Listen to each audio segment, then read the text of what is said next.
And we are live with Dominic Ryder. Dominic is the co-founder and CEO of Axion Industry and pretty intelligent with how to get the computer's internet running really quick.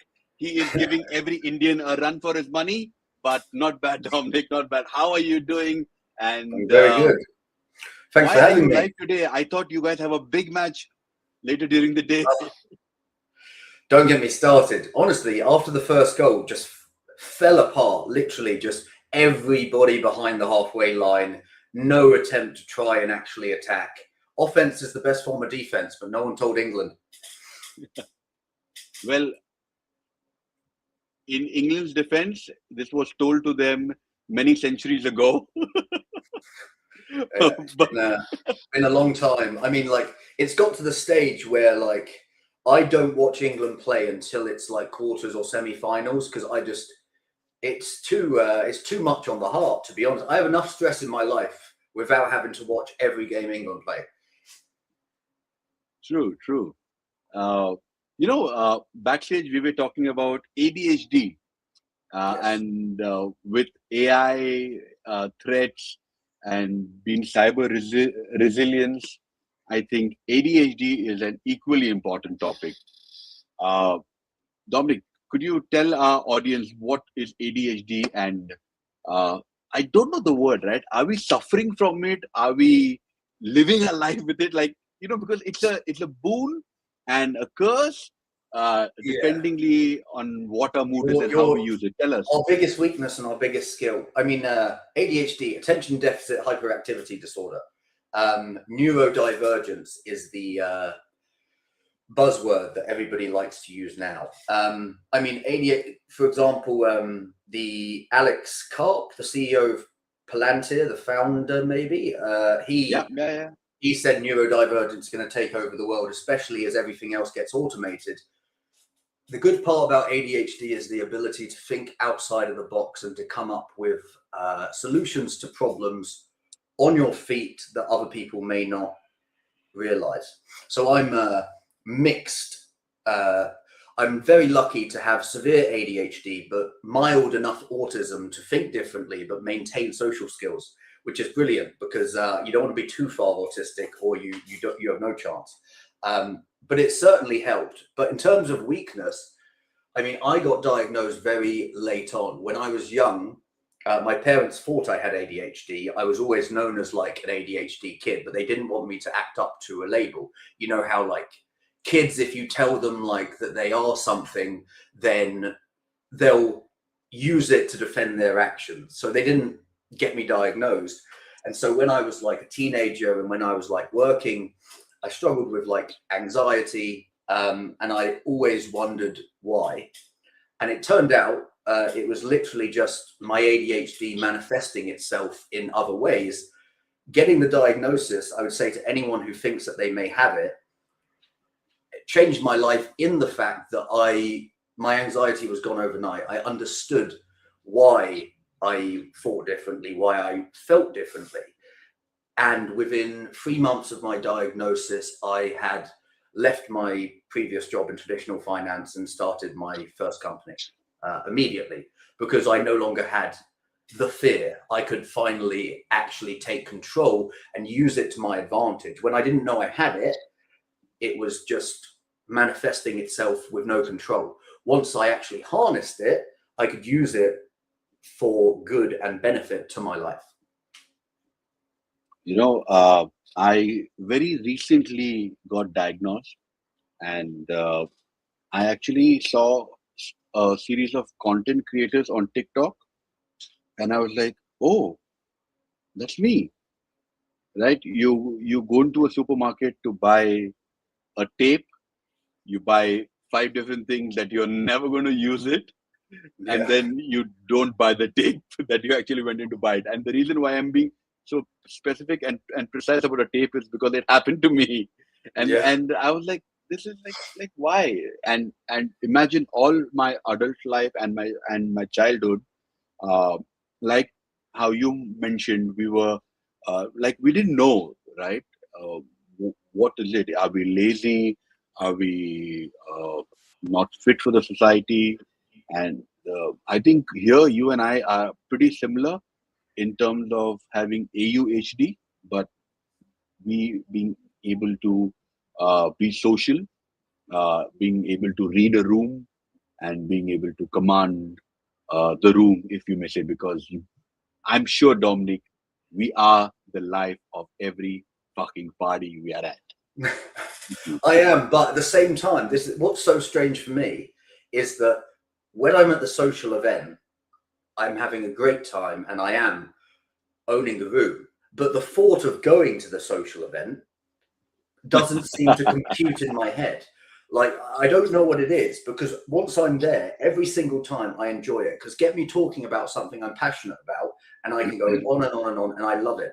It's bad, but I love the sound of my own voice. But the thought of going and the thought of spending the time going there, and it's the polite chit chat, and it's the, you know, just the, I want to talk about what interests me, but I know exactly. That don't come to us doing else. small talk. Yeah. Right? Don't come to us doing small talk, because if anybody comes to me at an event, at a meetup, at a dinner, and says, "Hey, what do you do?" My go-to line is, "I've come here for free food," because people who know me, then they know me, right? And the worst is if I'm a speaker at that event, and if you still come and ask me what you do, my friend, you are not prepared. Please get out of the room. See, I always find that it's the pausing, and also it's getting away, because I've been in sales my whole life, and I immediately think, who is it that's come up to me, or who might, well, I know who I want to talk to already, because I do my due diligence. If someone comes up and talks to me and I don't know them, or it becomes immediately apparent that there's no future value in the conversation, I am immediately thinking, how do I escape? How do I get out? And it's bad. It makes you sound like an asshole, but in reality, it's just good business. You need also, to. I think it is a kind of a defense mechanism, right? What mechanism? Defense mechanism. Yeah. Because you know that the person who's talking to you is going to fuck up your vibe, is going to, mess with your energy. So you might as well politely or rudely, or my favorite is an Irish goodbye. I would. We call it a Polish exit. Is it the same thing of just literally leaving without saying anything? Yeah. Yeah, fair enough. Polish exit, Irish goodbye, potato. But the energy that we carry, we are often misunderstood, right? Not often. I will reframe myself. We are always misunderstood. But I think that is not our problem if we are misunderstood, because that sounds like a you problem and not a me problem. Because if I'm not able to keep myself entertained during a conversation or at an event, it's just going to I might as well go back and sleep, right? I think that it's difficult in the fact that you are acutely aware of the fact that you are getting bored, and I wrestle with my own politeness. I mean, as an English person, and very similar culture in India, you have to be polite. British are incredible at queuing up for stuff. Like, we are very we will do as we're told, and we will follow the rules, and social etiquette is the perfect match in the culture between India and the UK. And therefore, what annoys me is the fact that I have to follow that social etiquette and drag it out, because I don't want to offend anyone. Honestly, I could be so much more brutal, but it's not polite. I don't want to make anybody else feel like shit because I don't find them interesting. Someone else in the room could really love the topic that they're talking about. It's not me. There's just one slight correction in that sentence of yours. Indians are not polite. We will cut the line. We would jump in front of somebody just to make sure that we are quick. I actually had a reality check, I think in Bangkok. For some reason, I was taking the metro because of the peak traffic. This is like back in the day, one of my first travels ever. I'm the only person who is actually running to get a seat. I'm the only person who was running to kind of get into the metro because it was quite busy. See, I used to commute to London from sort of Surrey, like an hour and a quarter up and an hour and a quarter back every day, and I loved train psychology.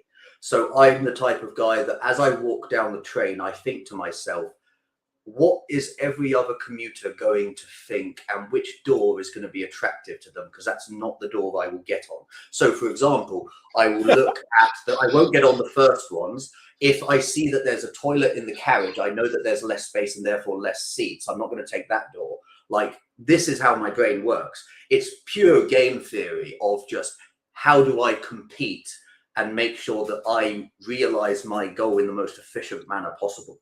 I love all of that social psychology. And I don't know if you go through this, but we are generally or initially the assholes for perhaps calling people out because we are great in pattern recognition. And then they would come back to us maybe 6 months, 4 months, or a year down the line and say, hey, Dominic, I think you were right about that guy. How often does this happen with you? Justice sensitivity. It's a lesser known symptom of neurodivergence. Justice sensitivity, a acute or major reaction to direct or perceived injustice towards groups, yourself, or anyone. I mean, like, honestly, I don't just have a chip on my shoulder, I have the whole potato. For example, I got my first job as on my gap year, like I say, interested in, so I was supposed to study sociology at the University of Bristol, but on my gap year, I got a job, 250 cold calls a day at a derivatives brokerage, commission only, eat what you kill. And obviously for me, I absolutely loved it. Just the intensity of never knowing if you're going to make any money or not, making tons 1 month, nothing the next. And I took my Chartered Institute Securities and Investments exams instead to get qualified and regulated as a trader, passed and never went on to university. And what really annoyed me when I worked for a VC, after that I went to St. James's Place Wealth Management, which is a FTSE 100 wealth manager as associate partner. But going from derivatives, like as close to gambling as you can get and still be regulated, to pensions, suitability reports, was just too much of a slowdown. Lost my hair, and then went to a VC. And what really annoyed me is I would give my opinion in an investment committee meeting, and because I'm a smart guy, at the time it would go down well, and then I'd get the age-old question afterwards from somebody of where did you go to school? And when they found out, heaven forbid, I was state educated, and heaven forbid I did not have a degree, even though it's because I was an associate partner at a FTSE 100 company by the age of 23. None of that mattered, because the question isn't the question. It's not where did you go to school, it's do I know the school? And if they don't, or you didn't go, you're not part of the club. It doesn't matter about your success. It doesn't matter about any of it. It's where are you on my class and society ranking? And so everything that I've built historically has been a direct reaction to traditional finance injustice. My the most recent protocol before Axion, I authored a token standard, which was a discretionary fund tokenized on the blockchain to allow for anyone to mint a fund, manage a fund, and even sell the rights to a fund all in one place and on one platform. So it does not matter if you have an IMC, a CFA, a degree, or whatever. It's a pure meritocracy where, like for like, apples for apples comparison, whoever performs the best is at the top of the leaderboard. Because in a hyper-capitalist world of fund management or venture capital, you would think whoever makes the most money equals the best. Like, that is the game that we are playing, are we not? And so to limit people based on an education background or based on professional qualifications or what school they went to, none of that matters. They say past performance is not a reliable indicator of future performance. Everybody selects what fund they are going to buy based on how well it does. Like, that is just a compliance line that everyone says. We all know the truth. Look at all of the AAA rated funds. All of them are the top performers. Like, but they still have on their past performance. It's not a reliable indicator. Like, it's just one of those like jokes. And to me, the best performers should get the credit. The credit belongs to the man in the arena. Doesn't matter if that man is CFA. It doesn't matter if that man is privately educated or not. It matters about who is actually good at their bloody job. That should be as simple as it is, a meritocracy. But yeah, unfortunately, it isn't that. So to justice sensitivity, everything I built was just a reaction to, well, that wasn't very fair. How can I use blockchain technology in order to create something better?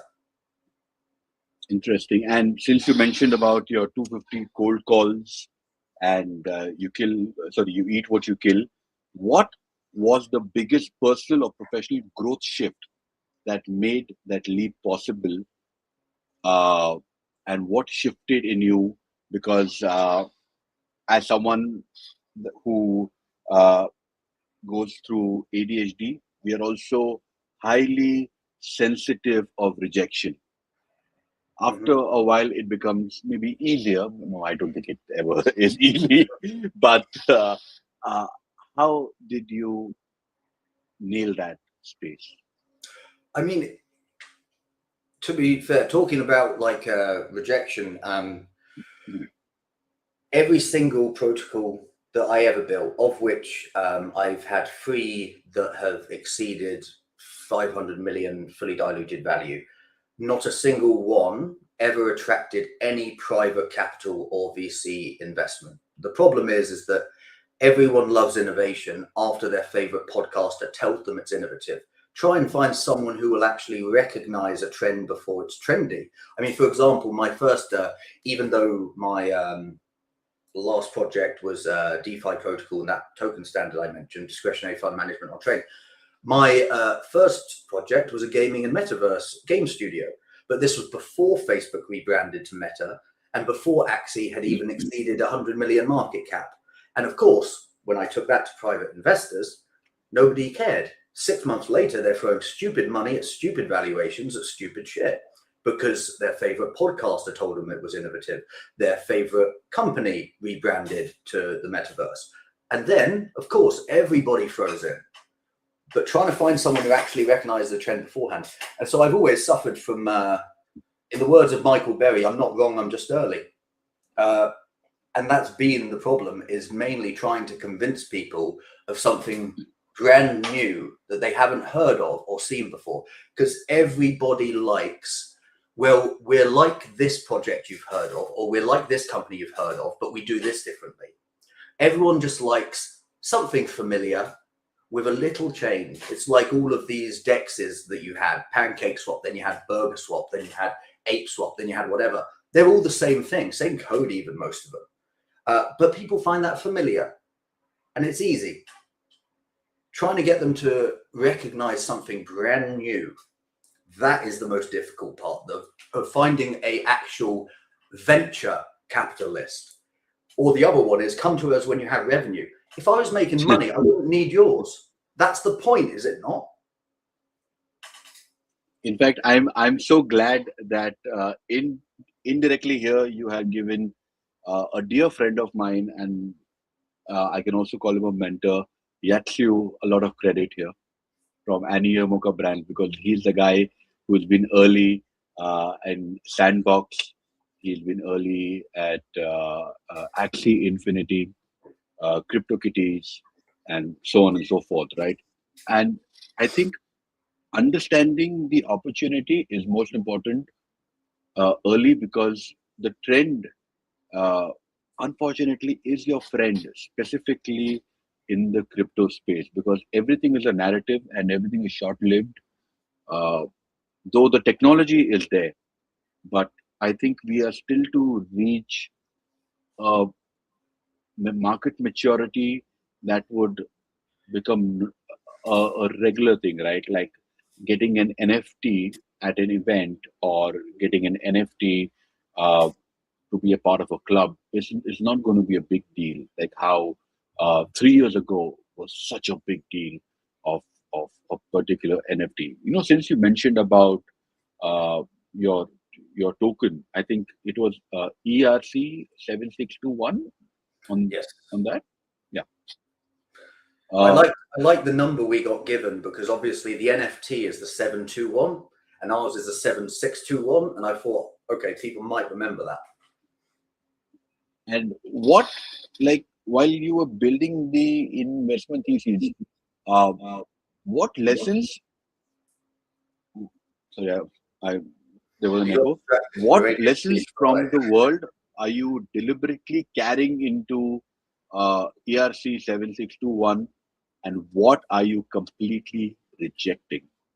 And what have you learned from your traditional finance stack that you're kind of bringing in blockchain? Multiple question in one.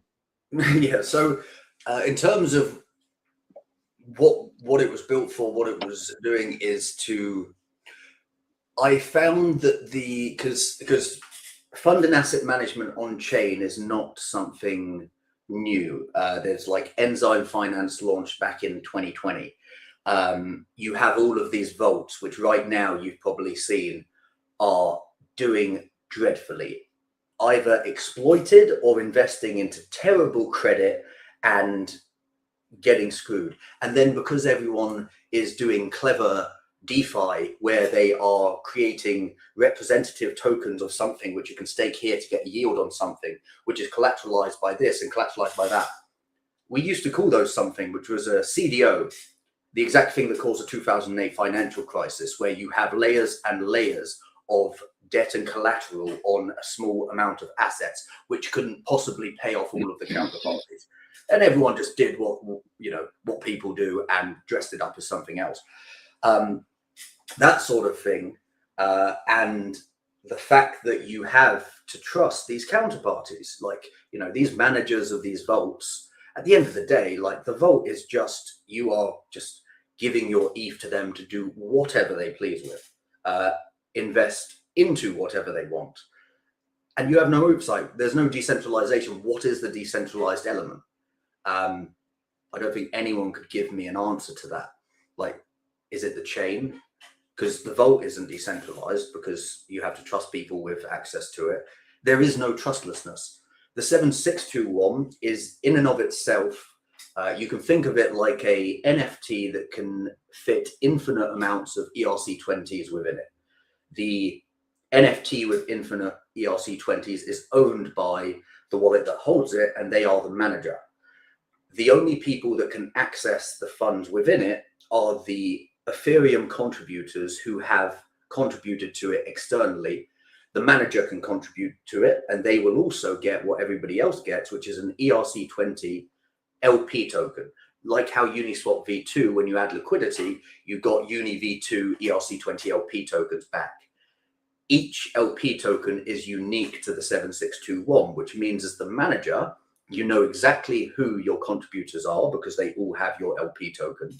You can then add liquidity, you can build staking, you can build governance. Anything that you can innovate on top of a normal ERC20 token, a manager can innovate on top of their ERC20 representation. So it gives every 7621 manager the ability to build a full protocol on top of their fund. They can add all of the DeFi elements that they want to, but Alvara, as this bottom layer infrastructure, allows anyone to mint one of these, manage one of these, and even sell the rights to them. And of course, the manager earns fees from everything underlying. But importantly, the token standard is an interface. Everything happens on chain and is fully collateralized, every transaction. All of the tokens are held in the token standard. You don't need to trust anyone, you can verify. And so the manager can't access the Ethereum within it. They can only change the allocation. And I think the world is now moving from tokens to equities. Have you seen that trend? Yes, definitely. And dApps are there's a lot of people don't talk about this, but the problem is Solidity as a coding language. It is fundamentally unfit for purpose. It is buggy. It allows for these re-entrancy attacks. It is a awful coding language. If you ever talk to the Ethereum developers, they will admit this. There is a reason why they never talk about or promote Solidity. Like try and look on any like Justin Drake or Vitalik. They are never singing the praises of their own coding language because it is terrible. You had the same thing when C was invented. That's why they had to bring out C+, and then they had to bring out C++, because it allowed for these exploits and hacks. You have exactly the same thing. All of these DeFi hacks, it's no coincidence. Everyone blames the protocol. They blame the devs. They blame the auditor. Nobody questions, even once, should a coding language allow for these sort of unforced errors so frequently? At the end of the day, if the coding language allowed developers to properly instruct how what they were building should work, you would not have these problems. But nobody ever thinks that. They immediately think, oh, it wasn't audited, it wasn't whatever. If it keeps on happening, no matter how many audit firms you have, it is not a problem with the developers. It is the tools they are given to build what they want to build. And that's why EVM is dead, in my opinion. Finance cannot move into Solidity because everybody who knows about development and knows about code knows it is fundamentally unsafe.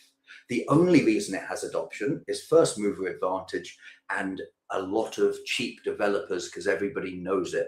That is the only advantage it has. Rust is much better, but it still has the same problems.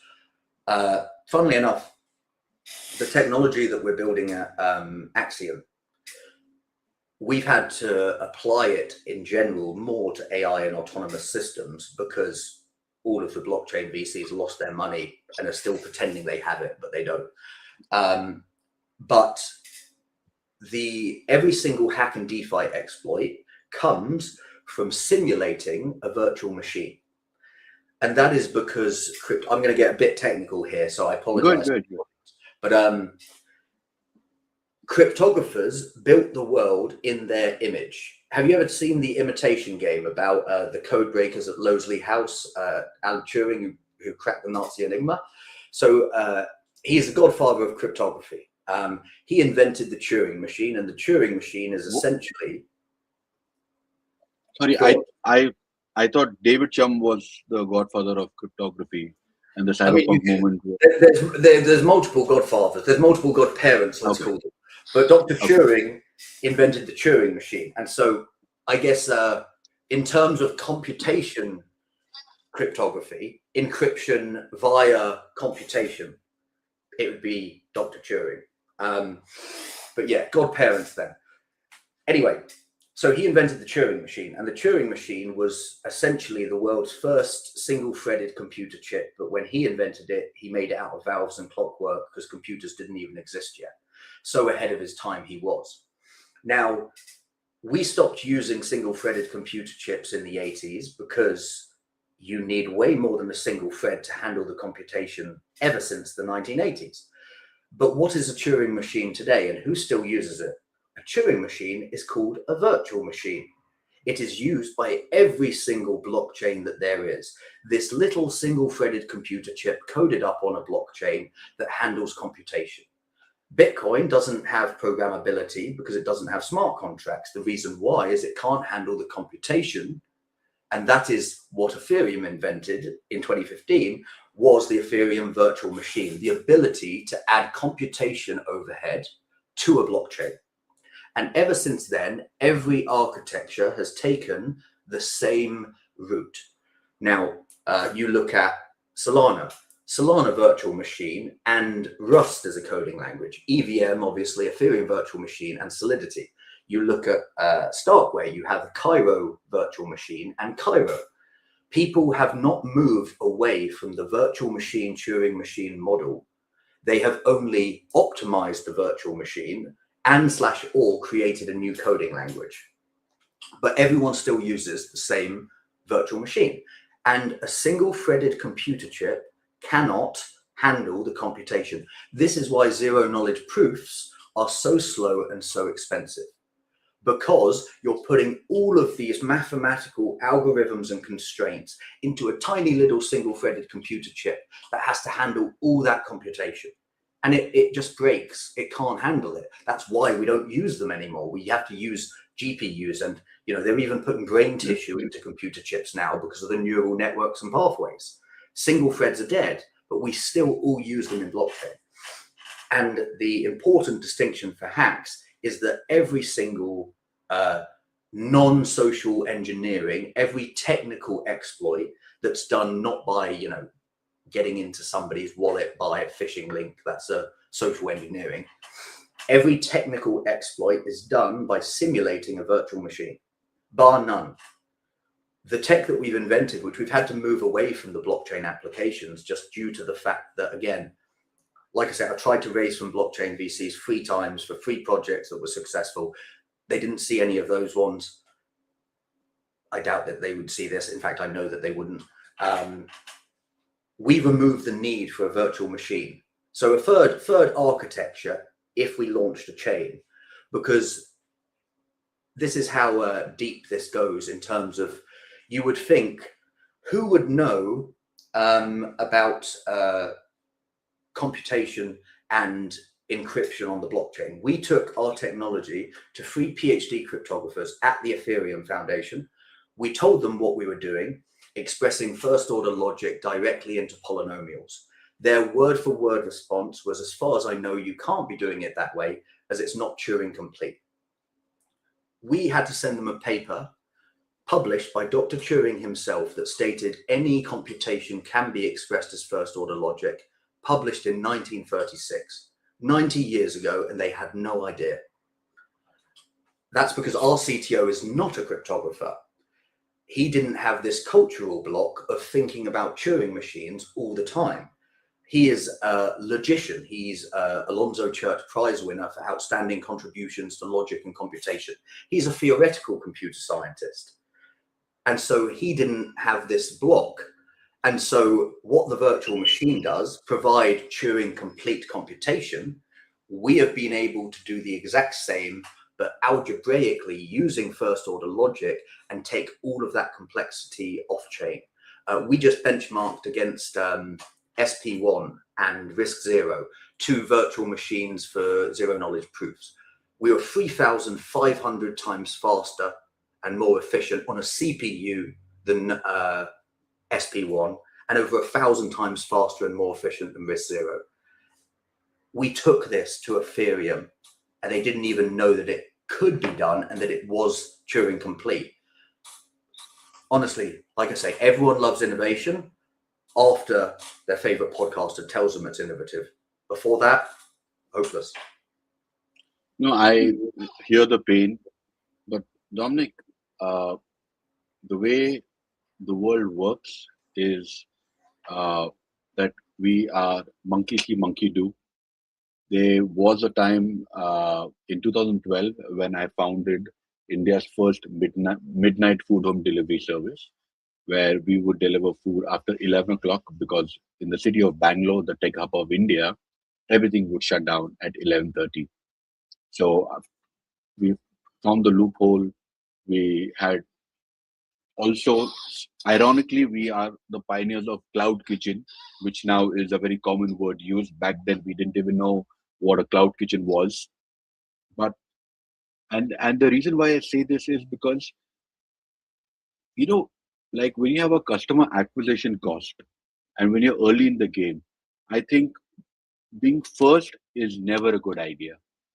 Because the customer, like for you, you don't have a customer acquisition cost. You have a customer education cost, which is higher than a customer acquisition cost. Right? And yeah, in terms of labor and time spent, definitely. Yeah. Because people people might not understand what you're building. I think the same thing was with another Dominic, but he's Dominic Williams from ICP, another fellow countryman of yours. He built ICP on a language that even today there are only a handful of devs who could actually work on that language. But do you think with sorry? Do you know the name of the language, just out of interest? Motoko, which is a slightly better version of Rust. So if you know Rust, you can kind of figure out how to work on Motoko. Fair enough. Motoko. I interrupted you. Do you remember what you were saying? You wish. I knew that I'd immediately interrupted it. I mean, well, to be fair, on that point, I agree, but it depends on who you go to. So with blockchain VCs, like I say, I gave up. Now, what I realized is that there is an industry that is very familiar with research and development and who very much likes to be first, and it is called defense. You talk to BAE Systems, you talk to Palantir. If you have technology, for example, even though our tech has all of those amazing benefits for blockchain, removing any chance of hacks, what it also allows for is zero knowledge proofs on tiny megabyte RAM processors, which means an LLM is sending commands out to a drone swarm, or let's say, for example, a delivery drone. If the LLM hallucinates and tells the drone to drop a package in the middle of a lake, the drone will execute that no matter what, because it does not have the computation on board to reason, challenge, or think. What we provide is an ability for a cryptographic proof of correctness. The drone on its processor can run, does this command meet the proof of correctness? For example, it can be coordinates, and if it doesn't, it won't actually execute it. Now, that's a delivery drone. That's a civil application. Now let's think about defense and autonomous systems making lethal decisions. Right now, there is zero accountability. Eventually, if it hasn't already and we just haven't heard, there will come a time where a drone makes a very bad mistake and governments and regulators are going to want to know what happened. And right now, to work out if it was a command problem, bad programming, or a control problem, a malfunction, the default is to trust the log. But the log of a malfunctioning machine is worth 0. It will tell you whatever, it's malfunctioning. And to think you can trust a malfunctioning machine's log is ludicrous. What we provide is cryptographic proof without the need for any internet that will verify the computation. It doesn't matter what the log tells you. We will tell you if that command conformed to your specification of correctness, no matter what the device does. And this is very, very important for agentic AI, because you have two types of problems: safety problems and liveness problems. A safety problem is actively working against you. It is unsafe. And the problem that we have now with AI is that your local machine is an adversary. Your AI can be furiously live, but completely unsafe. A liveness problem is that your system has stopped working. Engineers know and have dealt with liveness problems for centuries.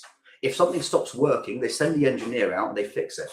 A safety problem, it's actively working against you. It is ongoing. You don't know how much has gone wrong down the line, and the engineer has to go back and check what happened and what messed up. That is fundamentally a much harder and worse problem than something stopping, because if something stops, you just fix it.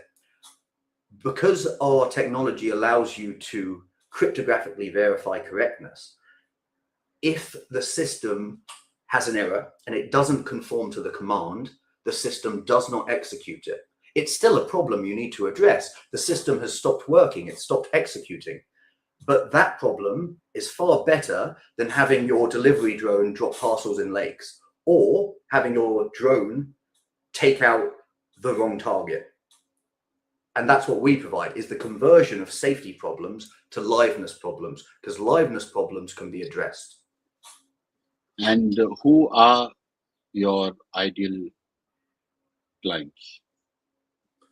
So there's a couple of routes. There's number one, regulators who want this, but those conversations aren't the clients. They are the conversations to have, because if it is enforced, then it becomes sort of like it's the best route to market because everyone has to use you. Absolutely. But nobody likes being told what to do. So right now we're talking to like Palantir and like early conversations with people at large defense primes. We've got a guy from Palantir who's on the board. These are design partnerships because we use a language called first order logic. First order logic has been around for centuries. It's a mathematical language that allows you to express any predicate, a predicate being a settlement of true or false, yes or no. If you can define correctness, we can prove it, no matter what that is. All you need to do is tell us what is correct. So every business already has its own internal business logic. You can follow the workflow from end to end. And if you can define that workflow, we can cryptographically verify any system. For example, what really annoys me about AI is I have in the project files and settings, never give me M dashes. It still gives me M dashes. Why don't we put a cryptographic certificate into the LLM where if it sends me an M dash, it stops it. It saves the computation overhead because every single AI company is struggling with the fact that they use so much compute that they're unprofitable. And that is because the AI will happily spend all of this RAM and all of this data and all of this compute power chasing a bullshit answer.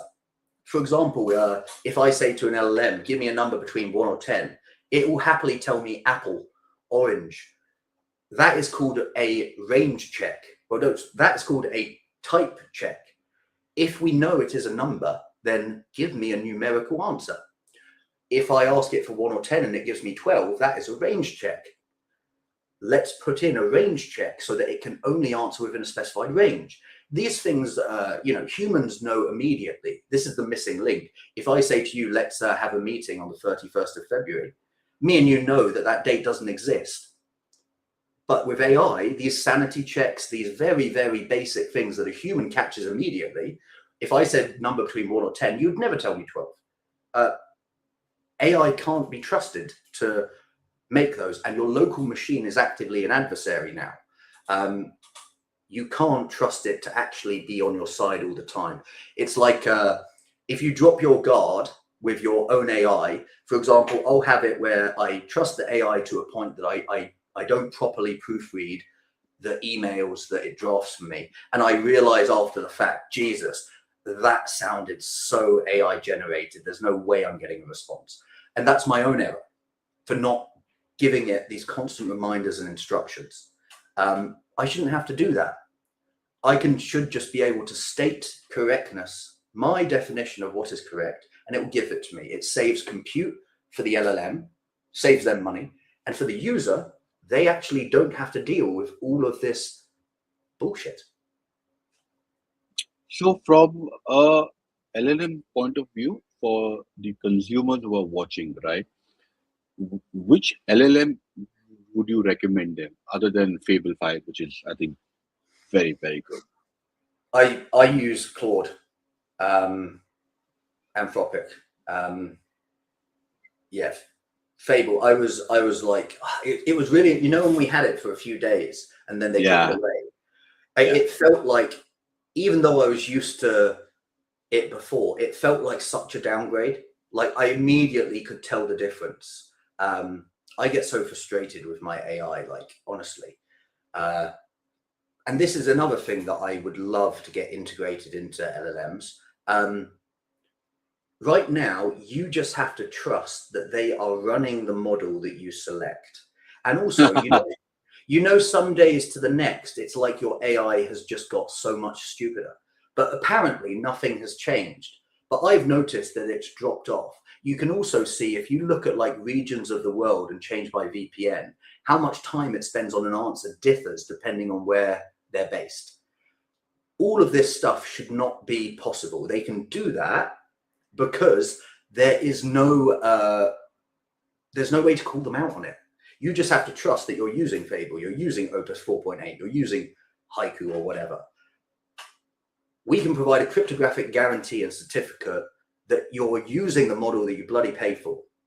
Now, that might not necessarily be something commercial that OpenAI would want or that Claude would want. I mean, you would hope that if they aren't, you know, doing these things, that they would actually really like that, because it would give them defensibility, as in guarantee that you are using the model that you pay for with us. That would make a difference to me if it was offered by like Claude. If I wasn't sure on Claude or OpenAI, but I knew one of them couldn't lie to me, that is really worth a lot of money, because I am so tired of AIs lying to me, just telling me with such confidence something wrong.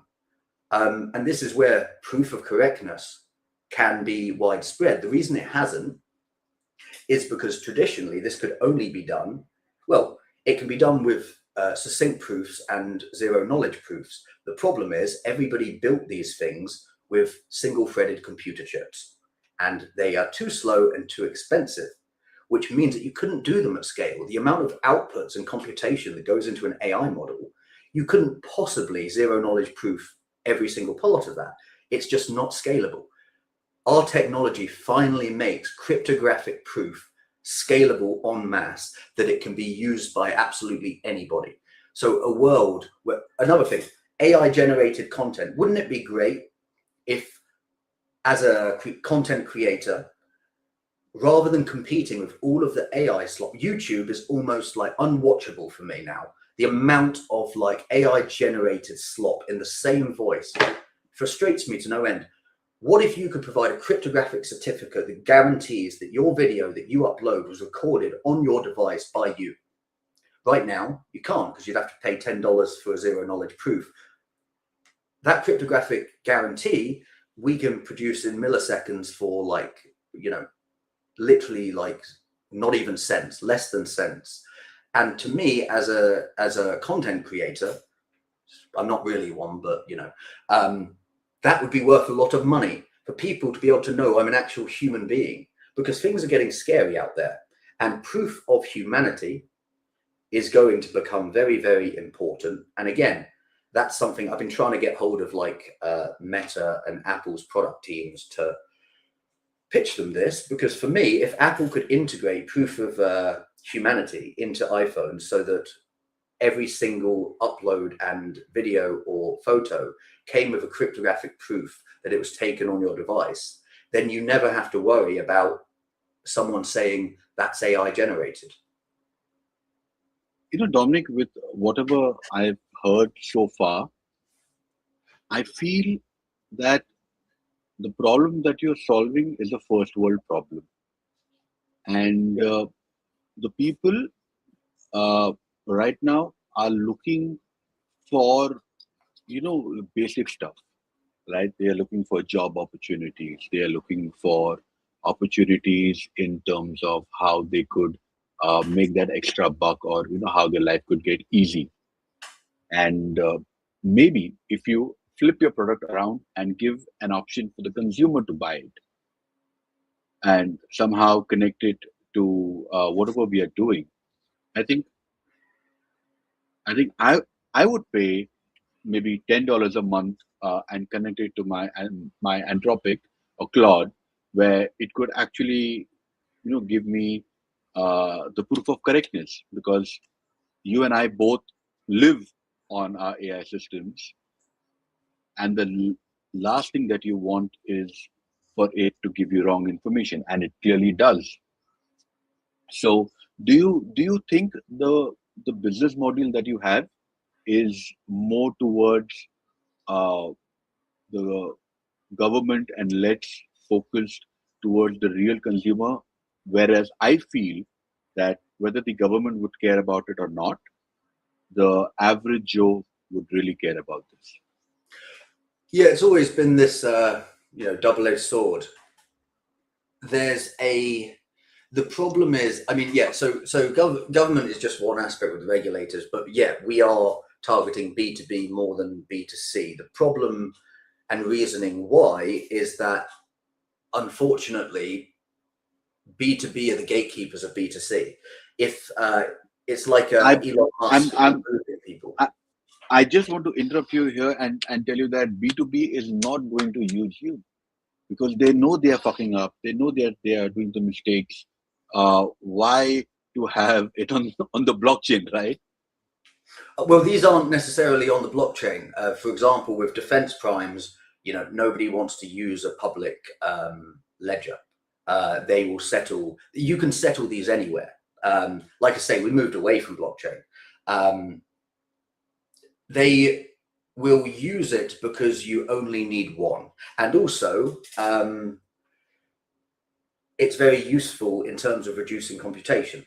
All of them are losing money, as in this proof of correctness is very important for them. Yes, it's bad in some aspects, but all of their AI models are chasing and wasting money to give bullshit answers.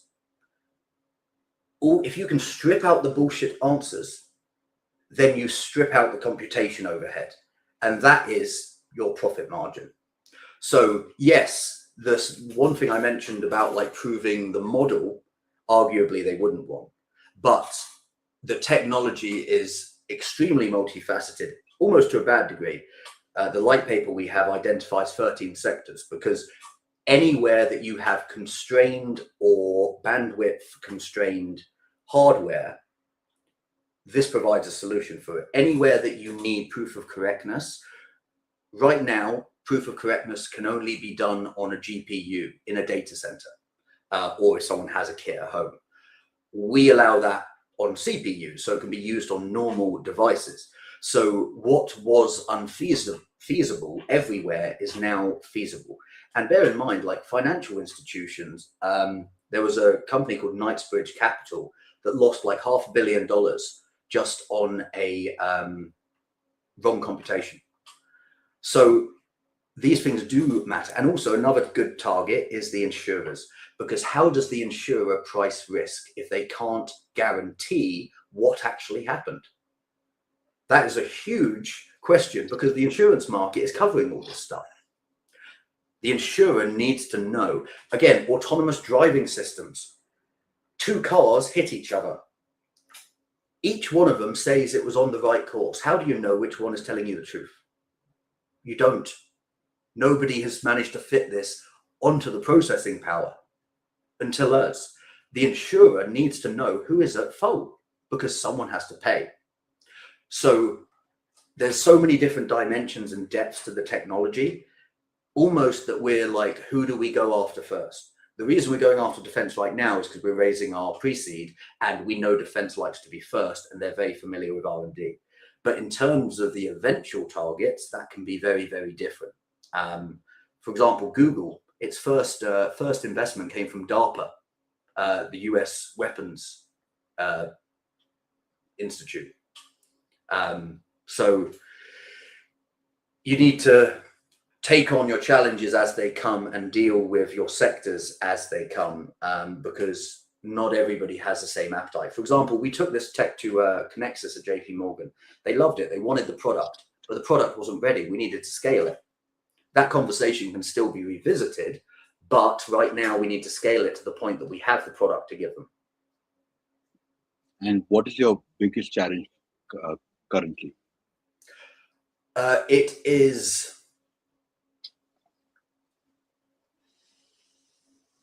It's mainly the knowledge gap and filling it, because, again, people who are familiar with succinct proofs or zero knowledge proofs, they only know it in the context of blockchain and crypto. And if they know it in the context of that, then they already have a pre-existing idea of what the technology is, which is slow and pretty useless. So number one, we need to get them onto the cool, because look at how Starkware's token performed. Look at how ZK Sync performed. Everyone lost money. immediately they need to look past that and think, oh, I still believe in ZK, even though I lost money on it. And then they need to talk to us. This is where we've moved away from blockchain, because it's unfortunately the connotations aren't good anymore. They've never been great, but now they really aren't good. What we're doing is working in applied cryptography, which, yes, is crypto, but cryptography is what, won World War II for the Allies. Being able to crack the Nazi Enigma machine meant that we knew exactly what moves they were making at the time that it was instructed to their forces. Cryptography is incredibly useful, and cryptography is not crypto. And so that's the distinction that we're trying to make, is, fighting with one hand behind our back, because unfortunately the word crypto has given people a false idea of what a technology is targeting. This is the unfortunate part, and that is why people prefer the word blockchain more than they would prefer the word crypto. Dominic, this has been a fantastic conversation. If there is something that you want the world to know about your product, and in simple layman language, what would you tell them? I mean, what I think is most important for the general public is probably what I care about most, which is I ascribe to the philosophical theory of denial of death. Everybody is striving to be remembered, whether that be through their children or whether that be for something great. I'm not building Axiom for the money. I'm building it because the company and individuals who actually can hold autonomous weapon systems to account and be the first to provide actual guardrails, that is historical. And that is why I am doing this. Obviously, a side effect is that it will, inshallah, be a very profitable business. But the actual ability to be the first to provide a solution to hold these autonomous weapon systems accountable for their actions, that is the greater good. On that note, I thank you, Dominic, for being a part of this.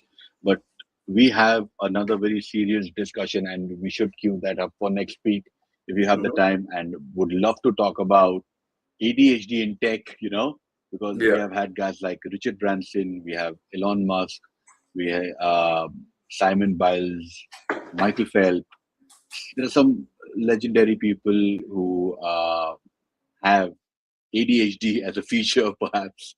So, I think we should talk about that. And a very big thank you for being a part of this. But I also want to tell you that you're most welcome. I'm glad that we spoke. Are you based in UAE, or you very based out of? So I am actually a resident of Saudi. Well, not UAE, but I'm a resident of Saudi, but I'm in the UK. I haven't been over since all of the chaos kicked off, but I am up in the Gulf often, but I'm UK based at the moment. Okay. So I asked that question for a personal reason, saying that we should catch up because there was so much in common. But ending this, I want to say to all the guys listening there that perhaps this is the only way that you could actually hold LLMs, governments, other projects responsible, because it's what they tell you, right? You buy an internet connection that offers you 1 GB of speed, and then when you do your speed test, it comes to maybe 700, 500. The guy would tell you, oh yeah, if you connect the wire, it'll give you that speed. Like, why would I want to connect a wire? Like, why would I want to connect an RJ45? So, all the terms and conditions that perhaps people pitch you, and that is in the fine print, can actually give you clarity on this amazing concept that Dominic and his team are working. Am I right? Did I summarize that well for the average audience? Exactly. It's don't trust, you can verify, and our tech allows that to be done at a scale that it's no longer something that you need to think about. It's no longer $10 per proof. It can be done for negligible amounts of money, and so there is no longer a reason to have to trust. You can, in fact, I encourage people to ask if it's guaranteed, and I mean guaranteed cryptographically, 100% uneditable, cannot be faked, cannot be spoofed, because now there is an option, finally, that you can actually ask for that, because we provide it at scale that they can't say, oh, it's too expensive. This is amazing. Thank you once again so much for your time, Dominic, and hopefully we'll see you next week, and let's talk more in this amazing space that we are in and this amazing time that we are in, where perhaps only neurodivergence may survive. Thanks so much for having me. It's been great. Thank you.